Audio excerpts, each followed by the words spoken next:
Hey, shalom, shalom, shalom. Of course, let me check the stream. Like I like to do, because every now and then the settings will change, and it may affect the sound. So,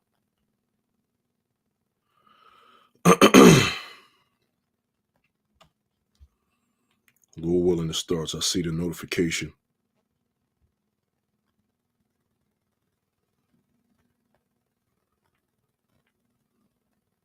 Bear with me, Babako Shah.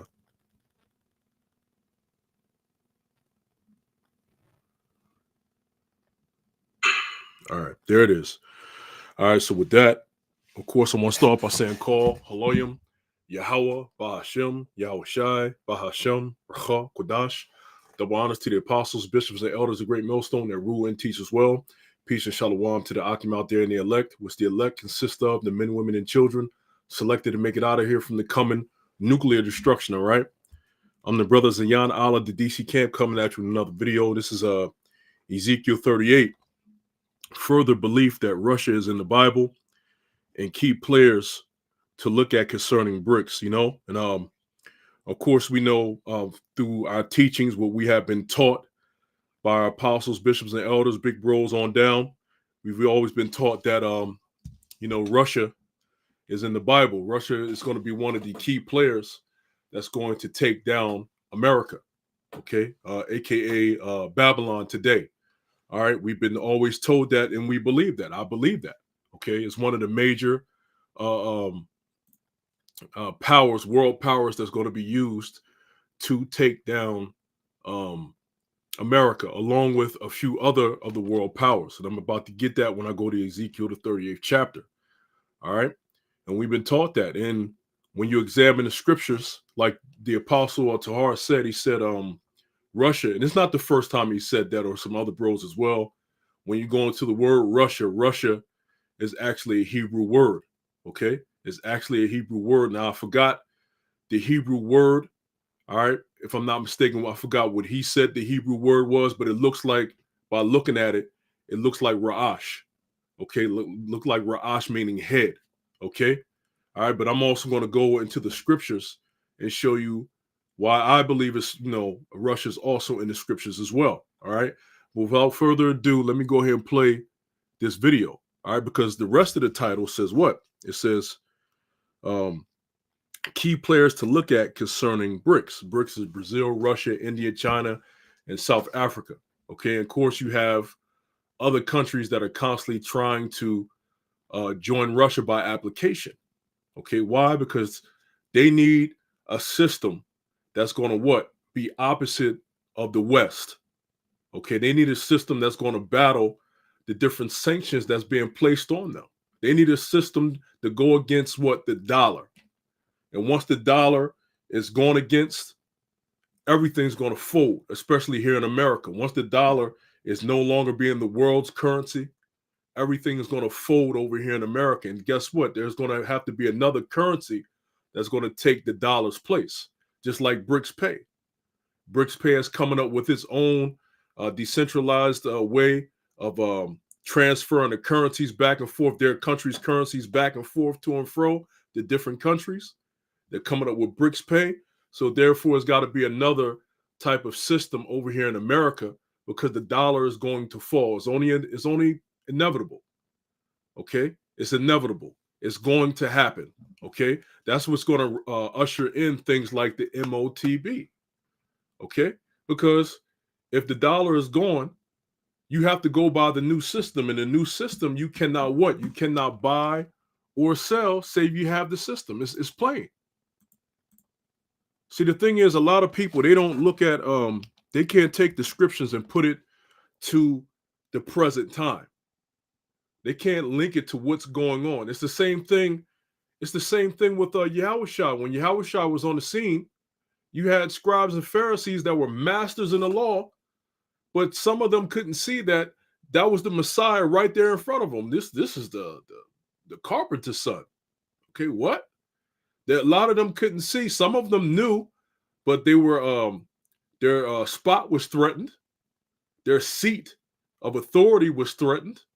So they were being wicked, and then you had ones that didn't truly know that he was the Messiah. But wait a minute, y'all have complete knowledge of the scrolls and the scriptures of one to come, one that's written of in Ezekiel, Isaiah, the 53rd chapter.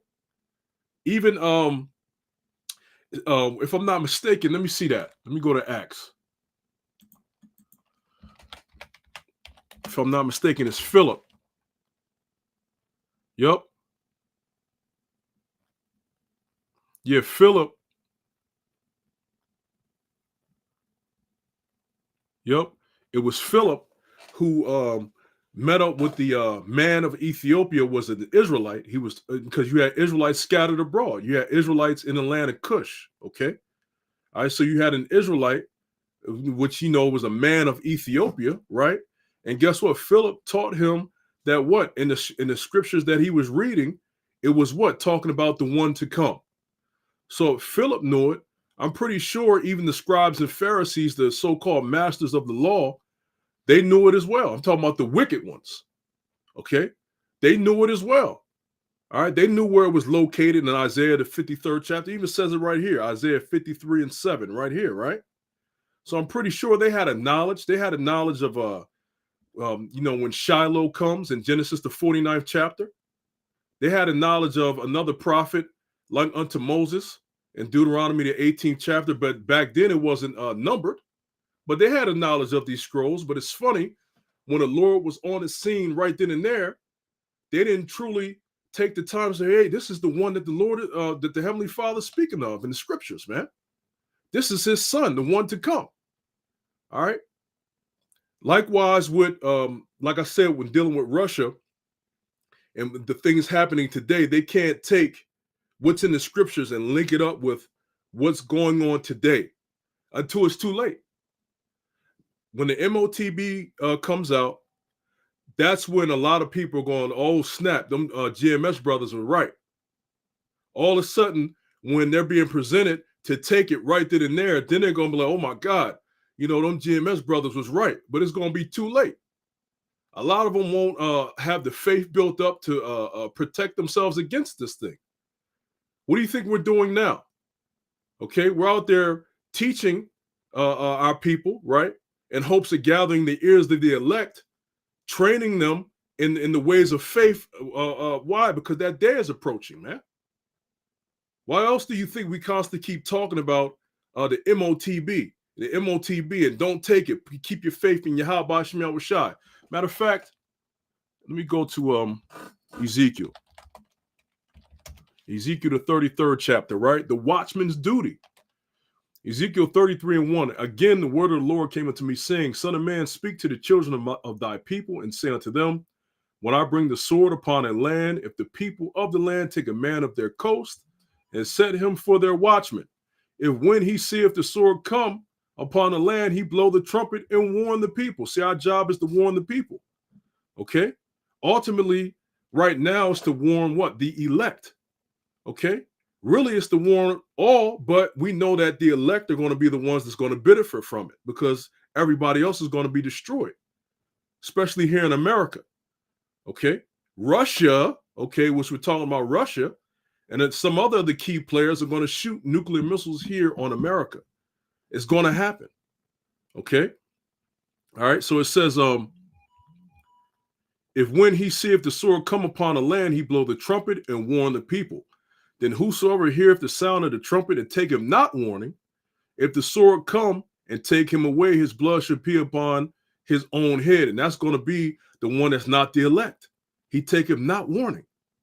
All right, so really, the warning is for everybody, but the ones that's going to benefit are the elect. All right, so verse 5, he heard the sound of the trumpet and took not warning.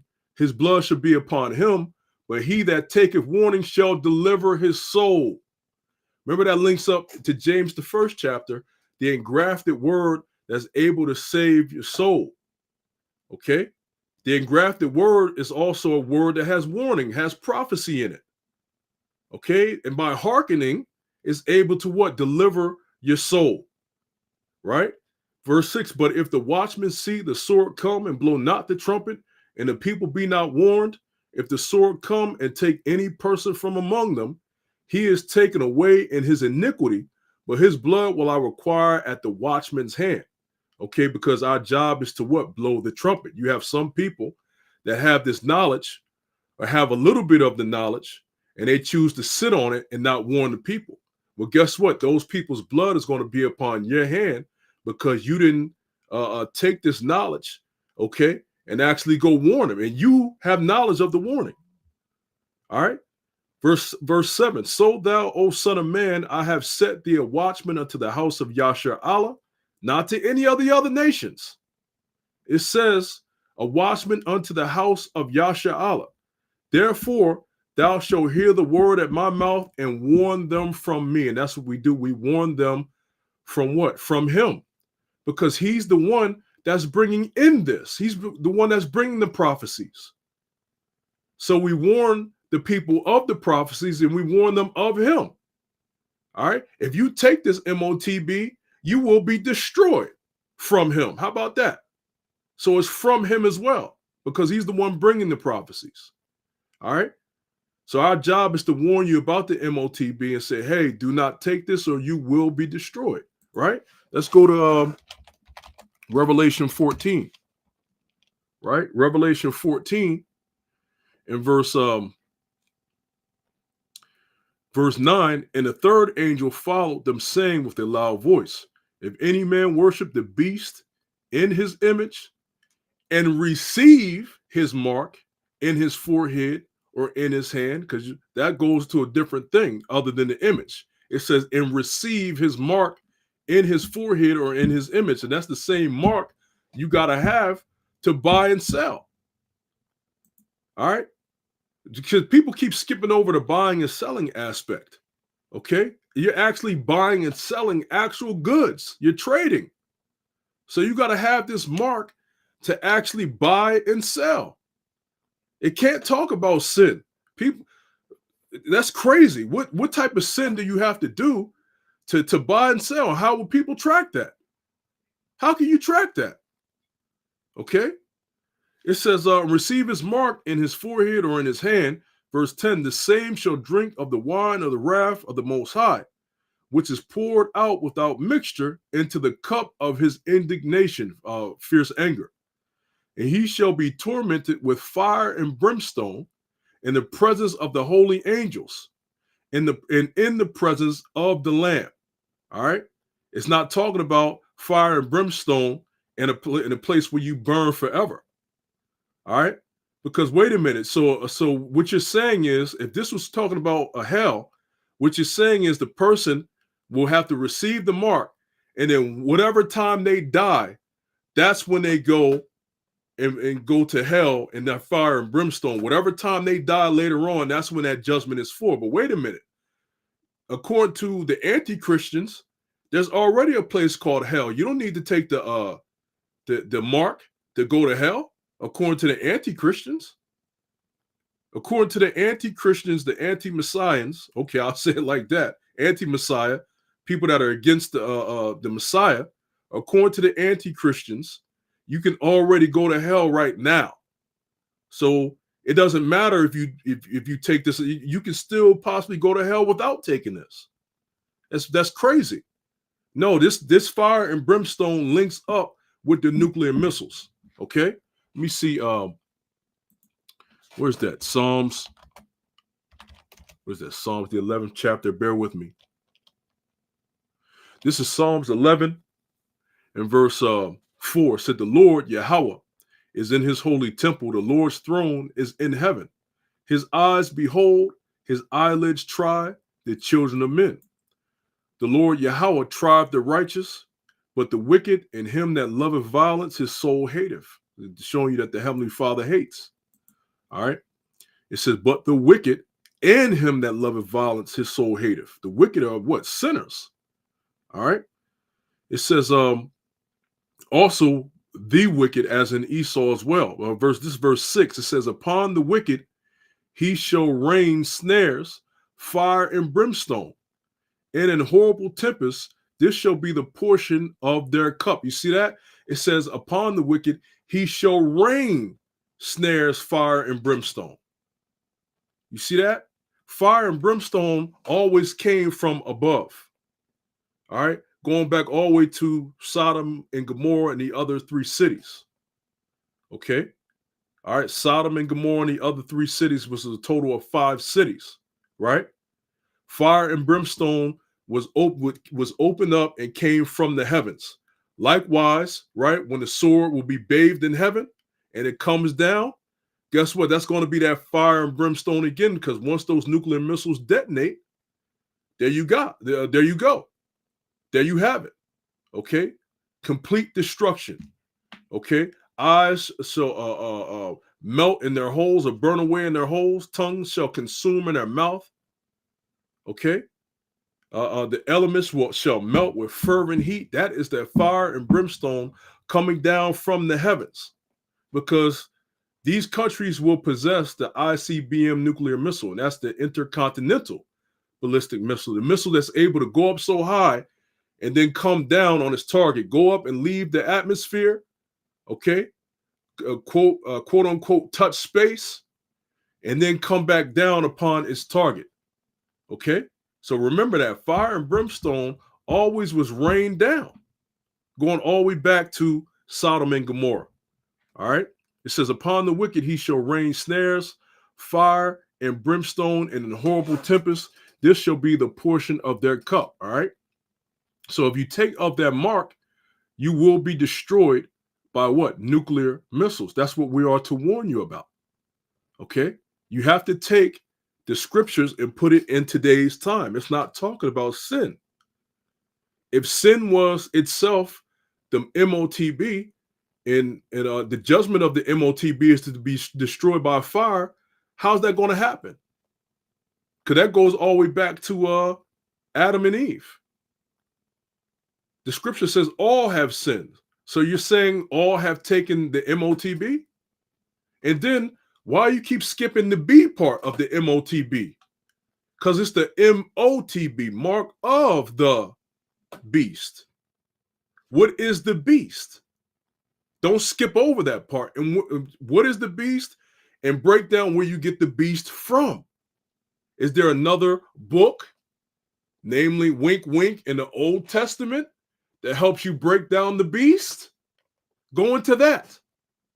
They just go immediately into, it's the beast, the white man is in his sin. That's ridiculous. Okay? Show me, break down the beast according to the scripture, right? So let me go back to the topic at hand, because I was going kind of off, into another topic, but it's okay. Try to basically bring a correlation, basically a relation between taking what's happening now and linking it up with the scriptures. Okay, so let's bring this, right? BRICS pay. Putin pushes for new international payment system. All right. What is it and how does it work? All right. So let me change the screen, make it bigger. Right. Salakia. Make it bigger. And let's go ahead.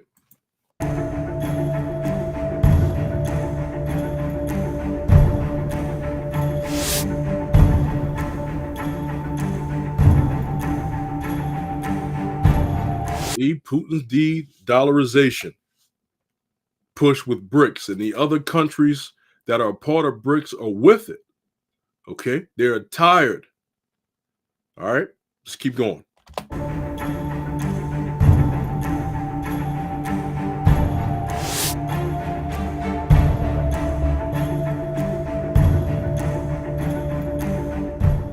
BRICS Pay, touted as an alternative to the US dollar, has the potential to revolutionize global finance by allowing BRICS nations to make cross-border payments more efficiently using their own currencies. But what exactly is BRICS Pay, and why is it so significant? Well, BRICS Pay is a proposed decentralized payment system developed by BRICS nations: Brazil, Russia, India, China, and South Africa. All right, now let's do something. Let me look up something right quick, okay? Let me look up something right quick, right? Now, I'm going to put in what is a centralized payment system. Let me see what it has. A decentralized payment system is a network of peers that verifies and records transactions without the use of intermediaries like banks or other financial institutions. Okay, what else is used as a decentralized payment system? Things like cryptocurrency. Okay, so this is basically like a form of cryptocurrency. Okay, that's basically what they have set up. All right, being able to interchange their currency and use it in another country, use it across the border, and for that country to use in turn their particular money across the border, all by one decentralized payment system. Okay. Instead, these systems use blockchain technology to allow users to send and receive money quickly and easily. It's just like with Bitcoin. If you're into Bitcoin, or if you ever looked at it, how you can exchange your money for Bitcoin and then in turn use Bitcoin to buy damn near every other currency, because Bitcoin is the top. They got Ethereum and different other cryptocurrencies, but you can put your money in Bitcoin and then buy the other different currencies. You see? So that decentralized payment system, they're putting their money and exchanging it for that and then able to change it for something else. All right? Just putting it in layman's terms. So now let me go back to the video. Recently expanded to include Egypt, Ethiopia, Iran, and the UAE. Look at that. Egypt, Ethiopia, Iran, and the UAE, United Arab Emirates. The bunch of little areas over there that make up the United Arab Emirates. Okay. I think Dubai is a part of that, if I'm not mistaken. A part of the United Arab Emirates and so on and so forth. But let me see. They said Iran. They said Egypt. All right. That goes into the part of the title that I have. All right. It said what? The key players to look at concerning BRICS. Okay. When you go to let's go back to Ezekiel 38. It says, and the word of the Lord came unto me, saying, Son of man, set thy face against Gog, the land of Magog, the chief prince of Meshach and Tubal, and prophesy against him. And we know that the land of Magog, as I was saying, as we've been taught and what we believe, the land of Magog is Russia. Okay. All right. It says the chief prince of Meshach and Tubal, and say, thus saith the Lord power, behold, I am against thee, O Gog, the chief prince of Meshach and Tubal. And I will turn thee back and put hooks into thy jaws, and I will bring thee forth in all thine army, horses and horsemen, all of them clothed with all sorts of armor, even a great company with bucklers and shields, all of them handling swords. All right, these particular powers will be used to fight against Babylon, also Israel, the land of Israel. Okay, today. Now it says, verse 5, Persia, which is Iran. Okay, you can even look that up. The old name for Iran was Persia. Everybody knows that. Okay, Persia, Ethiopia, that's the land of Cush in the scriptures. Ethiopia, which guess what? Ethiopia has joined BRICS. Okay, Libya, all right, with them. When you go into Libya, Libya was northern Africa, right? Let me see. Let me see if I thought I had my picture up. All right. Because when I type in, I'll show you what I did, right? I typed in ancient Libya on map, right? Then you see this old map, which that's not the map of Africa. That's just a map that they had during the time of around the 400s BC. So of course, maps over the years have changed to what it is to now. They can only know but so much back then. All right. Now, so that's what I did there. And I clicked on that. Share this tab here. So even on the Wikipedia page, they have right here, they have Libya being a huge part of Northern Africa. See that? Northern Africa, right? It spanned way over here. You have Egypt over here in this area, right? You have the land of Kush going down, the eastern part. All right, so Libya was Northern Africa. There's a lot of Libyan tribes all throughout Northern Africa. All right. You can always go, like I said, in Wikipedia, right? And it's almost as if like they only had the top portion of Africa, like they didn't have a whole bunch more. But like I said, if this map was from around like 485 BC, they would only have but so much as they go on. All right. Although we know that people have traveled those lands when they came to the New World. Even the 12 tribes, they've traveled all the way down past the Euphrates. They went around Africa and they went all the way till they got to the Western Hemisphere. So they knew about lands.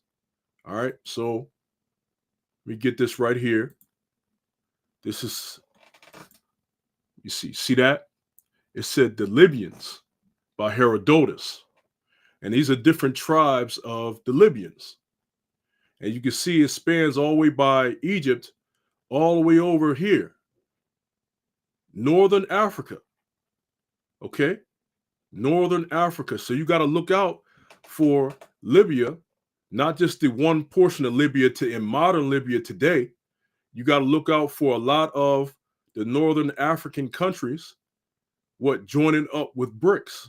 Because remember, BRICS is accepting a lot of applications. Even Turkey, okay, has put in an application to join BRICS. Okay? All right. So let me go back. Let me go back to the video.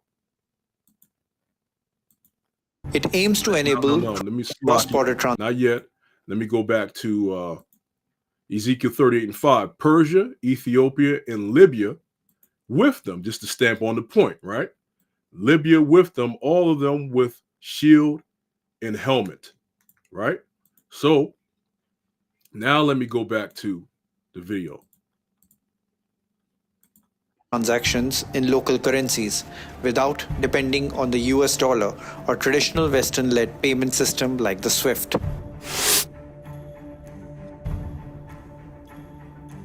Geopolitical tensions, particularly Western sanctions on countries like Russia, have accelerated the push for a new payment system. After the invasion of Ukraine in 2022, Russia was cut off from international capital markets and had its dollar and euro reserves frozen. This financial isolation led Russia to call for an... See that? Financial isolation. So they're like, look, man, we got to have another payment system because they're able to lock down and freeze our assets. So we got to have we got to have another payment system. And guess what? All the other countries that's linked up with them are on board. They're tired of that control of the US dollar.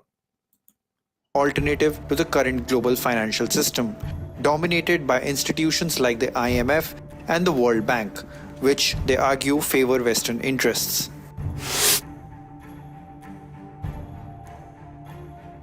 The BRICS pay system leverages the payment infrastructure already in place within BRICS nations. For example, Russia's MEAD network and India's UPI. BRICS Pay will use blockchain technology to validate transactions, ensuring security and transparency. It is designed to be faster, cheaper, and free from external interference. One of the key features of BRICS Pay is its ability to facilitate transactions in local currencies, including the Russian ruble and Indian rupee. This means that businesses and individuals in BRICS nations can make cross-border payments without needing to convert their currencies into US dollars. The new system brings numerous benefits. It eliminates the risks associated with the traditional banking system, such as credit risks and delays caused by reliance on Western-dominated platforms like the SWIFT.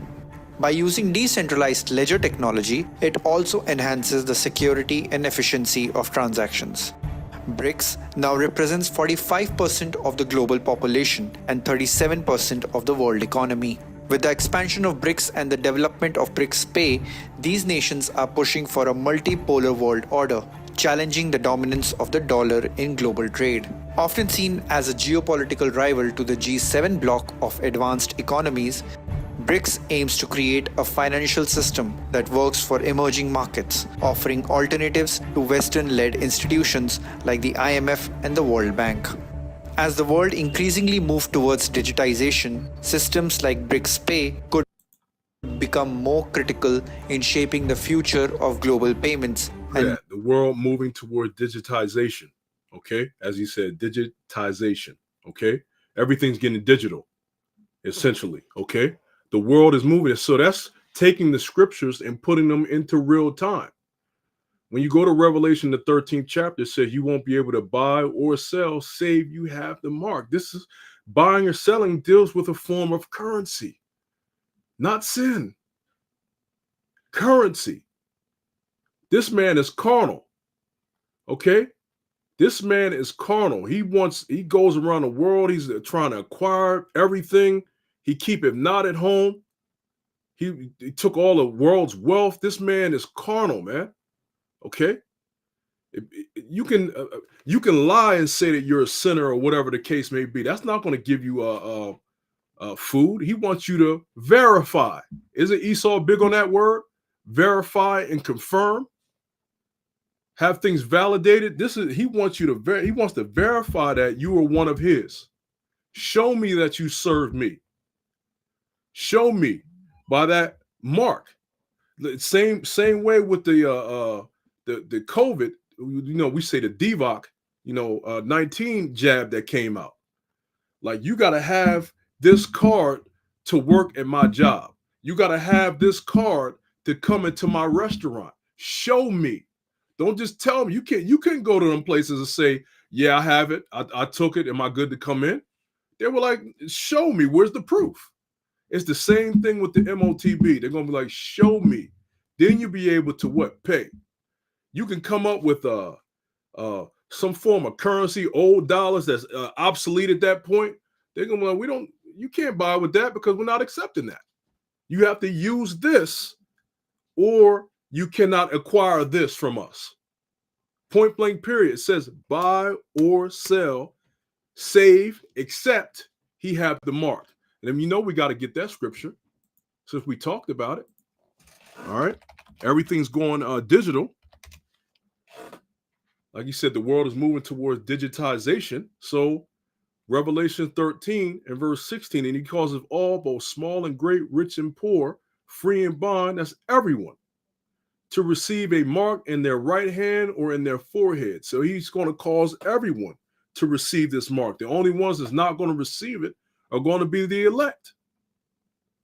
Seeing it says, and that no man might buy or sell, save he that had the mark or the name of the beast or the number of his name. You're going to have that system up in you. Point blank period. Okay? That barcode system that you're going to have, okay, up in you, that they're going to put in your right hand or in your forehead, or matter of fact, they can put it in your left hand. You think they'll deny that? They'll put it in your hands, period, or in your forehead. Okay? And you won't be able to buy or sell except you have that mark. And within the barcodes, you have what the numerical value of 666. 666. And here it is, verse 18. Here's wisdom. Let him that have understanding count the number of the beast, for it is the number of a man, and his number is 603 score and six. You notice Esau has 666 everywhere. That is his number. Okay? The Lord had programmed that to be his number. And that number is on everything. Like I showed you before, a long time ago. Look at this. You see. All right. Look at this. Like this, even though this is an apocrypha, it has a barcode. And on that barcode, You have the long lines on both ends. You have the same long, skinny lines in the middle. That what represents 666. It's a barcode, and you can look that up, and that's on every barcode. You know, here it is. I have the Holy Scriptures, and I have the Esau's damn barcode on the Holy Scriptures, man. You know, good thing is about the words that are in the book, and not about just the hard covering book themselves. All right. Let me go to all right. So at the end of the day, you're going to have that mark, the new form of currency to buy or sell. All right. So let me play this video. Boost the efforts of de-dollarization by fostering financial cooperation between member states and reducing dependency on the US dollar. BRICS Pay could pave the way for a more decentralized and equitable financial system. For more news and updates, keep watching Live Mint. Now I'll close that out, because now I'm going to bring remember we talked about Libya, right?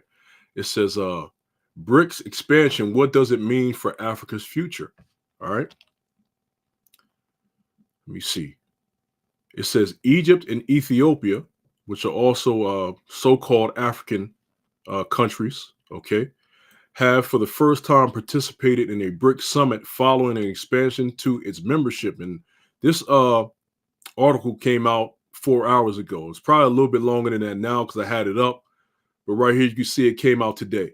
All right. It says the alliance that initially referred to Brazil, Russia, India, China, and South Africa is gradually becoming a bigger body after also welcoming Iran, Saudi Arabia, and the United Arab Emirates into its fold. Okay. It says Russian President Vladimir Putin at the BRICS closing session in the southwestern Russia city of Kazan said all countries joining the bloc share similar aspirations and values and a vision of new democratic global order. They're tired of the Western way. The 3-day summit, which ended on Thursday, also provided a platform for member countries to discuss plans to deepen financial cooperation and develop alternatives to Western-dominated payment systems. See, they got to come up with a whole new payment system, which they did. That says Africa's position amid BRICS expansion. Expanding the BRICS group was something many experts said would help African countries reposition themselves in the globe. I actually see a lot, okay, right here, a lot of African countries joining because Africa wants a new world power that will crush the existing global power, and some would join for various reasons, including improving their economies and trade. Dr. Michael Demancho, okay, if I'm saying that right, Demancho, a political analyst at the University of Douala in Cameroon, told DW. A.L. Kittish Lubanda, a Congolese affairs analyst, told DW that other natural resource-rich nations like the Democratic Republic of Congo must join BRICS to avail of its many benefits. So it's going to be beneficial. They're pushing that it's going to be beneficial for Africa to join BRICS. Being part of a much larger whole is a viable ambition, Lubanda said. You know, today, strategic materials, I'm talking about cobalt, coltan, zinc, and all other mining materials, all other mining materials that make China powerful today come from the Democratic Republic of Congo. That's the DRC. Okay, look at that. The Lord just happened to make the land of Africa resource rich in a lot of materials. You see, it says, shit, man, the whole world used to be rich in materials, depending on where you go. All right, like remember King Solomon in the Navy with Hiram's Navy, they went over to the Western Hemisphere and they gathered all types of goods, different types of animals, and brought them back over there. You see, it's all the reason why Puerto Rico is called what? Rich Port. Port Rich. Okay, Puerto Rico. All right, these different lands had a whole lots of resources. They had gold, okay, jewels, rubies. The whole landmass at one time was called Idan, okay. And once this world is destroyed, once the nuclear missiles hit, all right, and we come back down and rule this world, you're going to see a whole lot more this earth has to offer. Trust me on that. Okay, the kingdom of heaven is going to be played out not only in the universe and other planets, but also on the earth. So imagine how the earth is going to look. Okay, it says Africa has for a long time had ties with Western countries by the emergence of China and Russia. Key members of the BRICS has somewhat diminished Western influence over the past few decades. Some analysts say South Africa's membership of BRICS has given many African countries hope that they could also be part of the new global force. And you have to watch out for many of the Northern African countries. We have Iran. When you go to, you see me go back.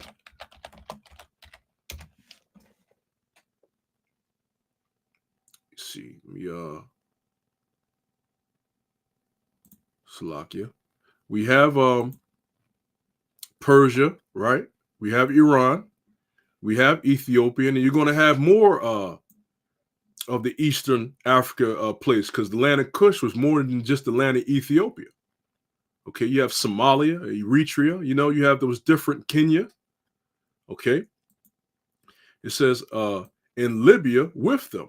See, those are the major parties. Gomer and all his bands in the house of Togarmah in the north quarters. These are the major parties in Ezekiel, the 38th chapter. Okay. And guess what? They're all joining up and linking up with BRICS. You see, it's a direct opposite to the so-called West, America and the EU, America and NATO. Okay. You can see that. It's gearing up. You have the countries gearing up, all right, to be against the West. All right. You see, now let me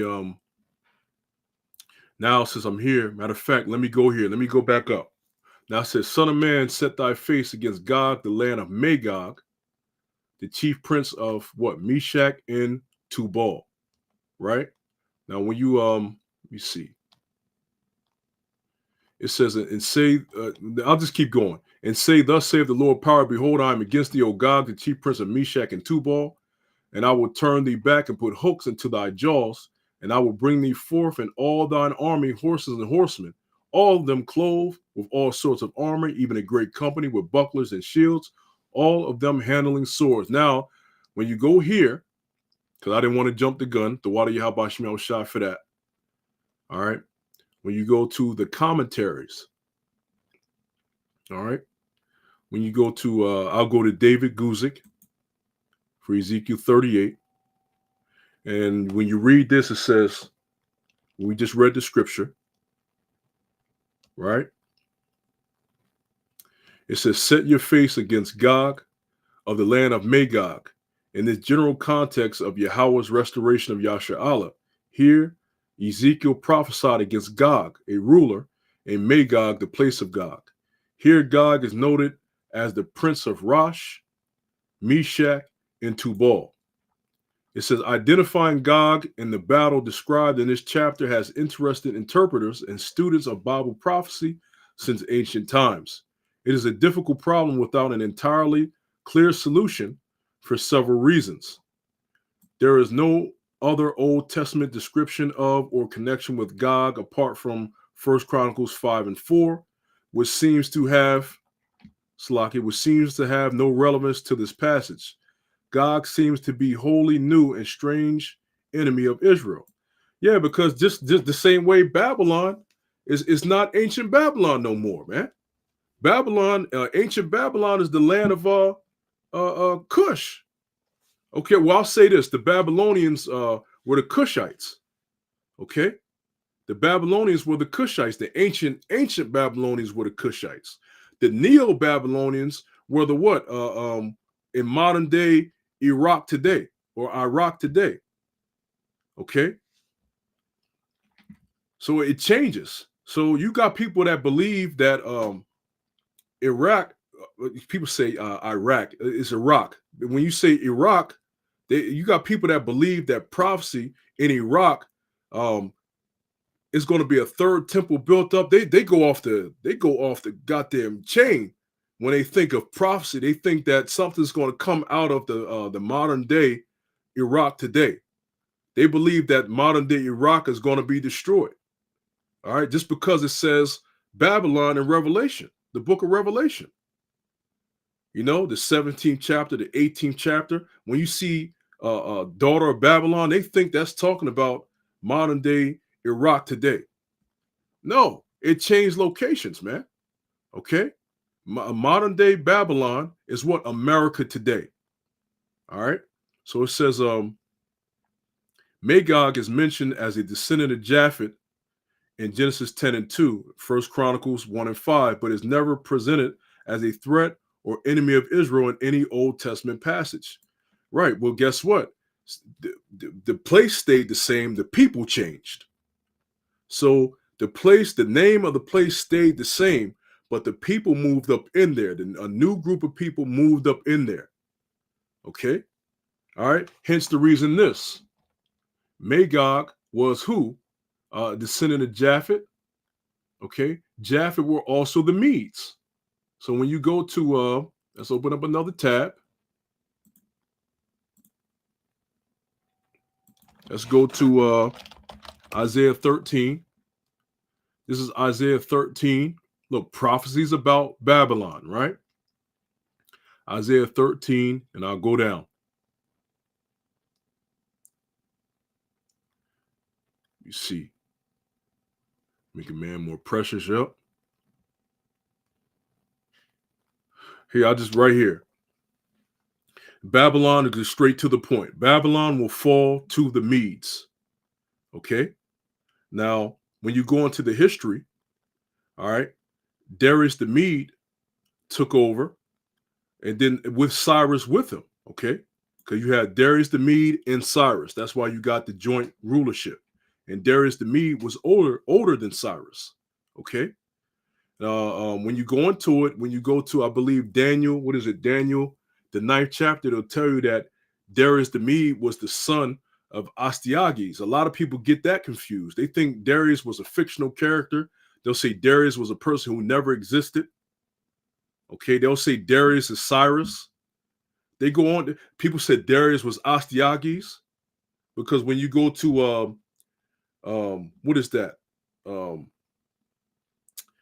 When you go to, I believe it's Bel and the Dragon, if I'm not mistaken, when you go to Bel and the Dragon, it starts off with Astyages or Astyages passing away. And then it says, and Cyrus received his kingdom. But then when it goes on, it talks about in the king, that's not talking about Cyrus. That's talking about Darius when you go to Bel and the Dragon, because that links up. He was the same king that talked with Daniel in the book of Daniel when he went to the lion's den. They mention the same thing when you go to Bel and the Dragon and when you go to the book of Daniel. What is that? Let me see. What is that? And now I want to get it. It's going to be one of them longer and longer lessons today, but that's okay. When you go to Bel and the Dragon, it says, and King Astyages or Astyages was gathered to his fathers, and Cyrus of Persia received his kingdom. And Daniel conversed with the king and was honored above all his friends. Now, when you look at this, you'll think that that king is talking about Cyrus of Persia. It's not. Cyrus of Persia received his kingdom. When there was joint rulerships, the kings didn't rule in the same locations. You got to look that up. And if you're studious, you got to look up the lands that Cyrus took over from Astyages. Okay. All right. You had the land of you had the prince city of Ecbatana or Ecbatana. Okay. And then you had Babylon. One king ruled in one area, another king ruled in another area. Okay. I'm not going to go too deep in it. I went into it in another lesson prior. It's a lot of vast history with that. But normally when there were two kings, you didn't have two kings ruling in the same area. They ruled in different provinces. Like, for example, you had Esarhaddon had Ashurbanipal or Ashurbanipal. He also had another son. Now, Ashurbanipal, okay, he, or Ashurbanipal, as some people say, he ruled in what? Nineveh, if I'm not mistaken. Okay, but his brother, Esarhaddon's other son, ruled in Babylon. Okay, but Ashurbanipal was what? Ruling in Assyria, king of the Assyrians. Okay, when you had people that was joint rule for a while, okay, they didn't rule in the same place. So when you go here, when it says, and Daniel conversed with the king, this same king was the one that was sick when they threw Daniel into the lions den. When you keep reading it, he was sick. Now this lines exactly up with, let me go to Salakia.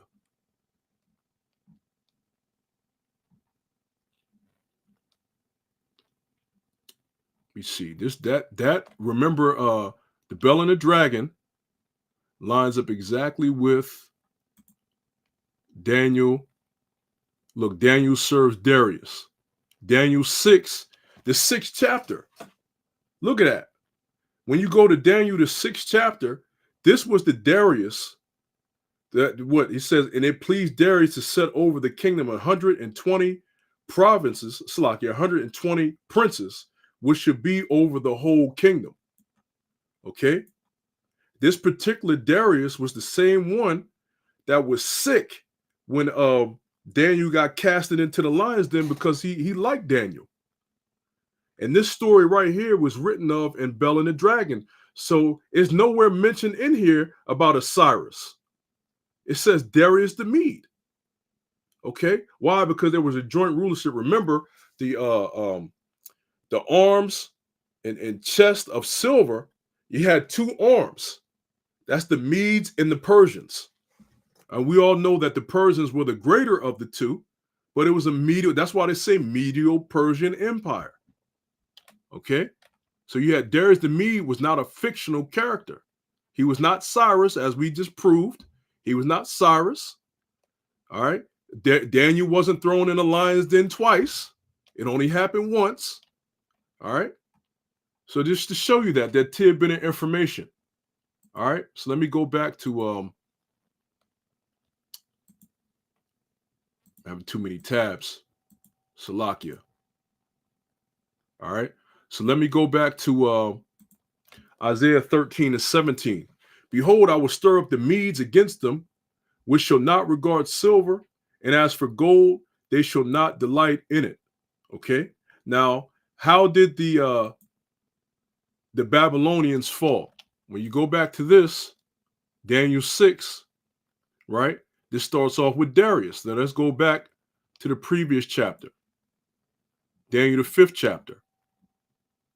This says, Daniel 5 and 29, then commanded Belshazzar, and they clothed Daniel with scarlet and put a chain of gold about his neck and made a proclamation concerning him that he should be the third ruler in the kingdom. And that night was Belshazzar, the king of the Chaldees, slain, and Darius the Median took the kingdom, being about 62 years old. He was older than Cyrus.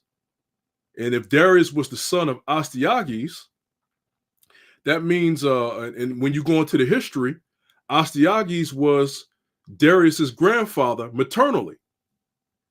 All right. So Darius the Mede would have to be Cyrus's uncle. Okay.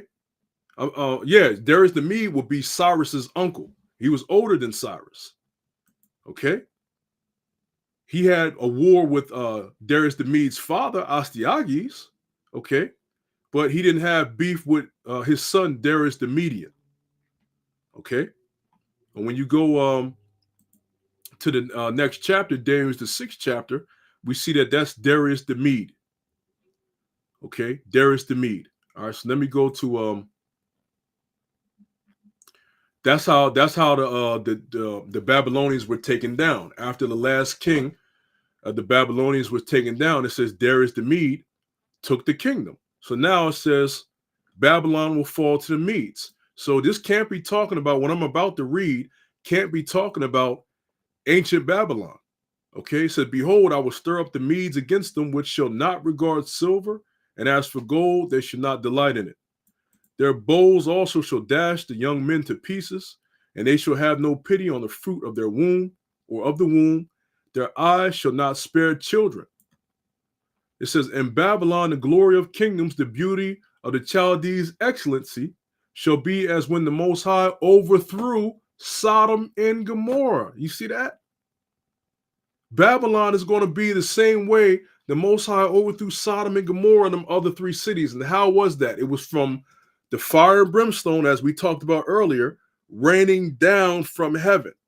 Did it not? In Sodom and Gomorrah, were not the heavens open and fire and brimstone rained from the heavens and completely destroyed them? So Babylon is going to be the place that's going to fall the same exact way. Okay? So we know that can't be talking about the ancient Babylon because they wasn't destroyed by fire and brimstone. This has to be talking about what? Future Babylon, which is America. Showing you that, all right, it's called Babylon, but the players changed. Okay? Even the location changed. The Medes, okay, it's called the Medes, but the players changed. The Russians are there. Okay? So let's go back to I want to go back to Salaki. I want to go back to the David Guzik part. All right, bear with me. I'll pull that up. All right. Let me reshare the screen. All right, bear with me.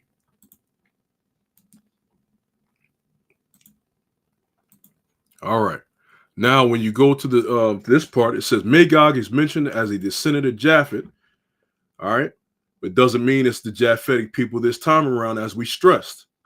But it is never presented as a threat or enemy of Israel in any Old Testament passage.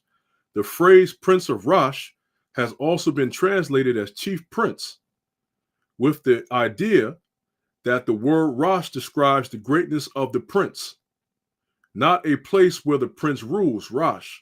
Translators and interpreters do not agree if it should be Prince of Rosh or Chief Prince.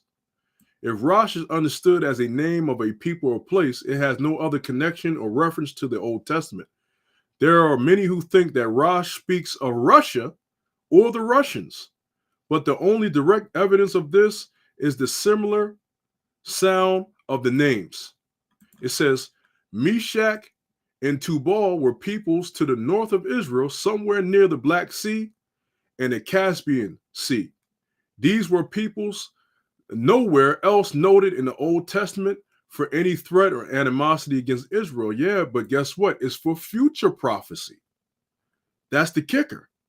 It's a threat for the land of Israel for future prophecy. Okay? All right. Now it says, though the names Meshach and Tubal have a similar sound to the Russian cities of Moscow and Tobolsk, similar sounding names alone are not enough to make a certain connection with Russia in her cities. Okay. All right. So let me see. Let me scroll down because it also says Feinberg on Rosh. Byzantine and Arabic writers mentioned a people called Rus inhabiting the country of Taurus and reckoned among the Scythians. There have been many writers who connected the name Rosh with the Russians, but this is not generally accepted today. All right. It says, it's tempting to identify Rosh and Russia with Russia, and therefore Meshach with Moscow and Tubal with Tobolsk, both cities in Russia.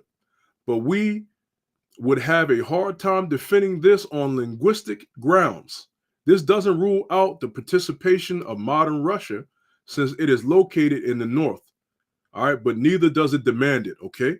but it's awfully damn close when you look at it.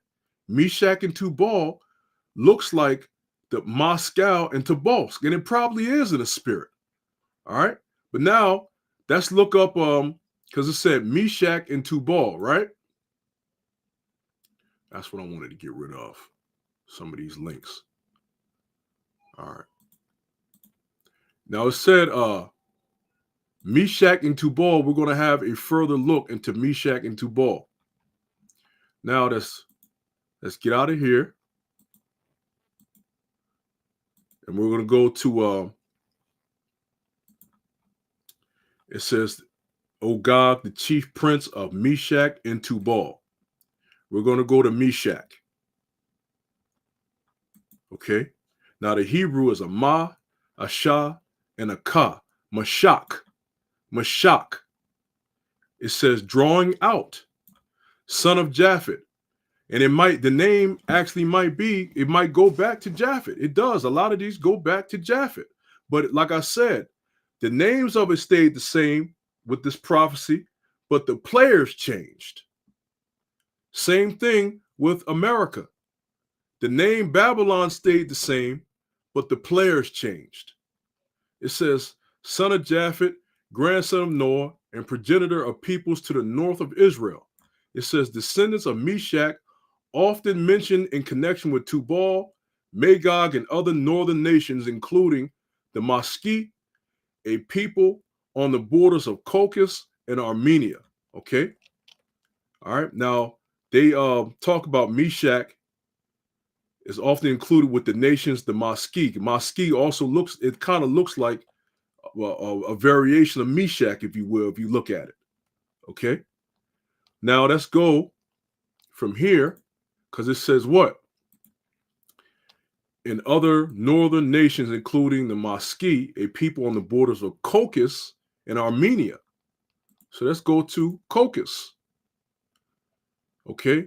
In classical antiquity and Greco-Roman geography, Caucasus, ancient Greek, was an exonym for the Georgian polity of Ingrisi, located on the eastern coast of the Black Sea, centered in present-day western Georgia. See? Put another tab. It says Caucasus, ancient region at the eastern end of the Black Sea, south of the Caucasus, is the western part of modern Georgia. Now check this out, y'all. Was Georgia a part of the Soviet Union, which we know as Russia? Look, cats always used to say Georgia, Russia, right? Yes, Georgia was part of the Soviet Union from 1936 to 1991. Georgia was one of the 15 republics that made up the Soviet Union, also known as the Union of Soviet Socialist Republics, USSR. Okay? Russia was a part of, I'm going to say Ukraine and everything. God damn. Well, Ukraine was a part of Russia too. Shit. But Georgia was a part of Russia. Okay? And it's saying these people, the Maski, are a part of what? On the borders of Caucasus and Armenia. All right? So you have a connection there. We see. Keep going.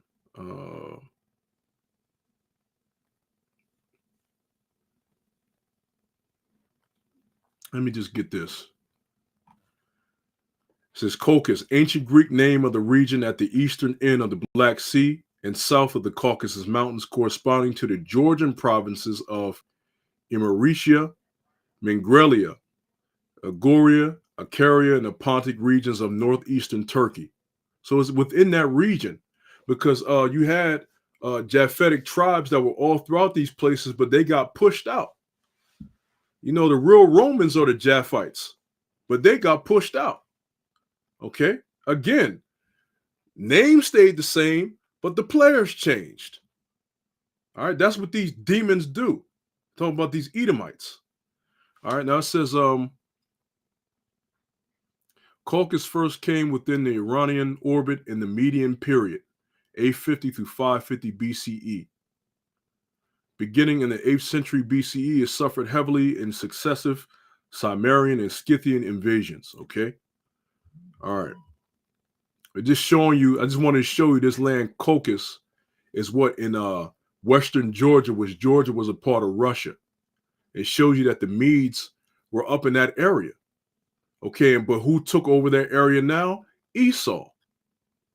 Okay, but it shows you that Russia was a part of it's a part of the scriptures. All right, Russia is a part of the scriptures. Okay, you have Gog. Okay, you have Magog, and within that you have the Mosque people. It said chief prince of Meshach and Tubal. You have the Mosque people that are in Georgia, which was a part of that area. Okay, so you have that right there. That was Meshach drawing out. All right, now let me see something. All right. When you look at this map right here, you see that Meshach, right, is to the left of the Caspian Sea, right? When you look at this map here, look, you see that Russia, this whole thing colored right here, and look right there, Russia even leads right there to the left of the Caspian Sea. Look at that, the same exact place, right? Japhet was in Russia at one point. Straight up, man. Let me see something. Let me see something else too. Well, I'll just look that up personally. I'm going to look up Kazakhstan differently. All right. Now I'm going to look up this. Now I'm going to give brothers this. Bear with me. This is from the Oxford Bible Church. Okay. Appendix 5. Where is Rosh? The name Rosh, because of translators. All right. Let me blow it up for you so you can see it. The name Rosh, because of the translator's preference, does not appear in the KJV, but does appear in numerous other versions, including the ASV, which reads, "Son of man, set your face toward Gog and the land of Magog, the prince of Rosh, Meshach, and Tubal, and prophesy against them." All right, Ezekiel 38:2. It says, William Kelly said that while the name Rosh can be taken as a title meaning head or chief, such a rendering here introduces unnecessary confusion. He insisted that in Ezekiel 38 and 39, Rosh must be taken as a proper name, the name of a race. This rendering is strengthened by the names Meshach and Tubal, which precede and follow the word Rosh. Since these are names, then Rosh must be taken as a name rather than a title, which gradually became Rash, then Rus, and today is known as Russia. Okay? It says, some claim we only identify Rosh and Russia because the two words sound alike, but the view that Rosh in Ezekiel 38 and 39 is Russia is not based on this fact. All right, now check this out. It says, there are two substantial reasons for identifying ancient Rosh with Russia. One, Wilhelm Gesenius, considered by Hebrew scholars as one of the greatest scholars of the Hebrew language. So he might be the one behind the Gesenius Chaldee Hebrew lexicon. I'm going to have to look him up. It seems like it because you see the name Gesenius. And you see Gesenius when you look in the blue letter, right? The lexicon. It says, considered by Hebrew scholars as one of the greatest scholars of the Hebrew language. Unquestionably believed that Rosh in Ezekiel was a proper noun identifying Russia. In his ancient Hebrew lexicon, well, there you go. He said that Rosh was a designation for the tribes then north of the Taurus Mountains, dwelling in the neighborhood of the Volga. Also that Rosh in Ezekiel 38 and 39 is a northern nation mentioned with Meshach and Tubal, undoubtedly the Russians, who are mentioned by the Byzantine writers of the 10th century under the name the Ras, dwelling to the north of Taurus as dwelling on the river Ra, which is Volga. Okay, Volga, above you have Volga with a V, and often you have that interchanged with a W. Okay, oftentimes. All right, it says this identification by Jusinius cannot be passed off lightly. He had no eschatological axe to grind. Yet, objectively, he says without hesitation that Ras in Ezekiel 38 and 39 is Russia. He concluded that in this name and tribe, we have the first historical trace of the Rus or Russian nation in his original Latin version of the lexicon titled Thesaurus Linguae. Okay? Hebrae et Chaldee Veteris Testamente. Jusinius has nearly 1 page of notes dealing with the word Rosh and the Rosh people mentioned in Ezekiel 38 and 39. This page does not appear in any English translation. It says, those who disagree with him have failed to refute his sizable body of convincing evidence identifying Rosh with Russia. See that? It says, there is considerable historical evidence that a place known as Rosh was very familiar in the ancient world. While the word has a variety of forms and spellings, it is clear that the same people are in view. So it talked about a Rosh people in that area. Okay? But here's the thing. Fast forward, like I said, names stayed the same, the people changed. Japhet was once called the Romans as well. Okay? The real Romans.